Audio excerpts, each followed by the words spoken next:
Shalom.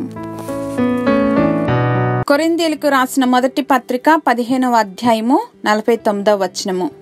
1 Corinthians chapter 15 verse 49. మరియు మనము మంటి నుండి పుట్టిన వాని పోలికను ధరించిన ప్రకారము పరలోక సంబంధి పోలికయు ధరింతుము.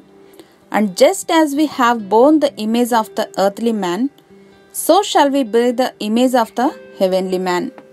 మనమెవరం, ఎక్కడి నుండి వచ్చాం, ఎలా ఈ ఉనికిని కలిగి ఉన్నాం, ఇలాంటి ప్రశ్నలు జీవితంలో ఏదో ఒక సందర్భంలో తలెత్తుతాయి.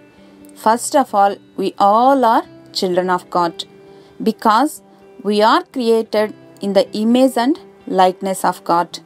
మొదటి మానవుడు దేవునితో తనకున్న సహవాసమును కోల్పోతే కడపటి ఆదామైన క్రీస్తు మనం తండ్రి వద్ద కోల్పోయినవన్నీ తిరిగి మనకు అనుగ్రహించారు.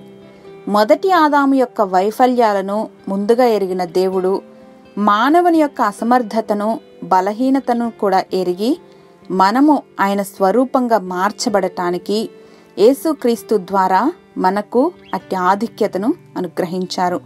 ఆయన అదృశ్య దేవుని స్వరూపి అయి సర్వసృష్టికి ఆది సంభూతుడై ఉన్నారు. మనము ప్రాచీన స్వభావంను త్యజించి నవీన స్వభావంను ధరించుకొనవలసిన వారమై ఉన్నాము. క్రీస్తు ద్వారా దేవునికి వారసులం. In Jesus we have great inheritance to be regenerated in the fullness of the image of God. మా దేవా, మా తండ్రి, మిమ్మును కలిగిన ధన్యకర జీవితాలుగా మమ్మను క్రీస్తులో ఆశీర్వదించినందుకు యేసుక్రీస్తు వారి ఘనశ్రేష్ఠ నామంలో కృతజ్ఞతలు సమర్పిస్తున్నాం మా తండ్రి. ఆమెన్.